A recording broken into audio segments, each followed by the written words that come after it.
In 1990, Hollywood stood at a crossroads. On one side, the gritty, morally complex heroes of the 1970s men, like Dirty Harry, forged in silence, shadow, and consequence. On the other, the slick, wisecracking action stars of the 1980s men like John McClane, who killed terrorists while cracking jokes and crawling through air vents. And caught between them was a script called The Last Boy Scout, a hard-boiled thriller about a disgraced Secret Service agent and a down-on-his-luck quarterback, dragged into a conspiracy that would force them to choose between survival and redemption. It was supposed to be Clint Eastwood's next great film. Instead, it became Bruce Willis's biggest hit, then the quiet battleground of a feud that revealed everything about how Hollywood had changed and how one legend refused to change with it. I'm your host, and this is Buzz of Legends, where we don't just watch movies, we uncover the wars fought behind the camera. In 1989, screenwriter Shane Black, fresh off Lethal Weapon, penned The Last Boy Scout as a love letter to the hard-boiled detective stories of Raymond Chandler. With a twist of modern cynicism, the script was violent, dark, unapologetically adult. And when it landed on Clint Eastwood's desk, he saw something rare, a chance to update the anti-hero for a new decade without losing his soul. Eastwood himself said that heroes aren't perfect. They're just men who do the right thing when it costs them everything. Eastwood signed on to star and produce through his Malpaso company. He wanted to play Joe Hollenbeck, the broken ex-agent haunted by a failure that cost a president his life. Not a quit machine, not a super soldier.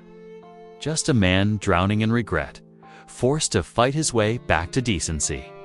His vision was clear: minimal dialogue, real stakes, no cartoonish villains, and absolutely no jokes during gunfights. This wasn't Die Hard.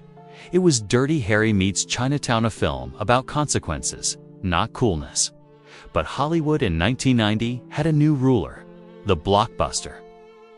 And after Die Hard made Bruce Willis a $20 million star, studios wanted every action film to feel like it. Warner Brothers loved Shane Black's script, but they didn't want Eastwood.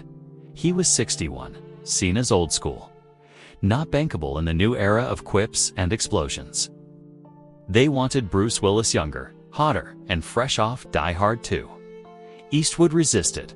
He'd already cast himself. He'd storyboarded scenes. He'd hired a location scout. But the studio pushed harder. Offers were made. Budgets were shifted. And slowly, Eastwood was edged out, not fired, but encouraged to step back as director and star. Producer Joel Silver later explained, "Clint was brilliant, but the studio wanted energy. They wanted someone who could sell posters to teenagers." That was in Clint in 1990. Eastwood agreed to stay on as executive producer, a title with little real power.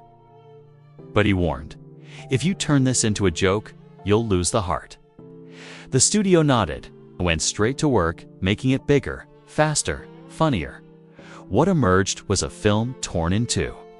On one hand, Shane Black's dark, cynical script about corruption, betrayal, and men who've lost their way. On the other, Tony Scott's direction, flashy, kinetic, saturated with neon and one-liners. And Bruce Willis.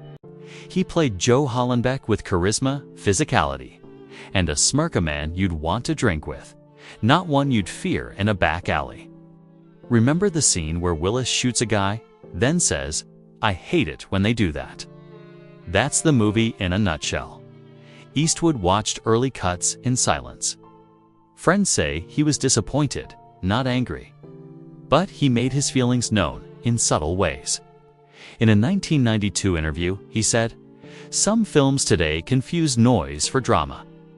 You can't build tension with a joke." Willis, for his part, never attacked Eastwood, but he defended his approach. "People go to movies to escape. If I can make them laugh while they're scared, that's a win." Consider this. Eastwood's film Pale Rider has 5 minutes of silence before the first line is spoken. The Last Boy Scout has 3 one-liners in the first 2 minutes. This wasn't just about one movie. It was about 2 eras of masculinity in cinema. Eastwood's stoic, burdened man of few words versus Willis's resilient, witty everyman who wins through charm. Both valid, both iconic, but irreconcilable. The Last Boy Scout was released in December 1991. Critics were divided. Audiences loved it. It grossed $114 million worldwide, hit by any measure. But over time, it became a cautionary tale not for its violence or politics, but for how a powerful script got sandblasted into something shinier and emptier. As the film critic Roger Ebert wrote in his 1991 review, "Beneath the jokes and explosions lies a story that aches with despair." Too bad the movie keeps winking at us while it bleeds. Eastwood never publicly slammed the film, but he never worked with Warner Brothers again for over a decade. And when he returned, it was on his terms with Mystic River, a film of silence, grief, and moral ambiguity. The anti-Last Boy Scout. As for Willis, he went on to dominate the 1990s pulp fiction, Armageddon, The Fifth Element. But even he admitted in 2015, looking back, maybe we leaned too hard on the jokes. Some moments deserve to just hurt. The Eastwood-Willis rift over The Last Boy Scout wasn't personal, it was philosophical. And it foreshadowed a battle still raging in Hollywood today. Should heroes be relatable or aspirational? Should violence have weight or just look cool? Is cinema a mirror or an escape? Eastwood chose the mirror. Willis chose the escape, and both gave us masterpieces in their own right. But in 1991, the industry chose Willis.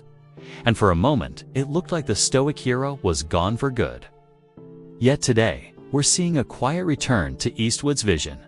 Heroes who bleed. Silence that speaks. Stories where every bullet has a cost. Think of films like John Wick, Sicario, The Batman. Maybe the old man was right all along.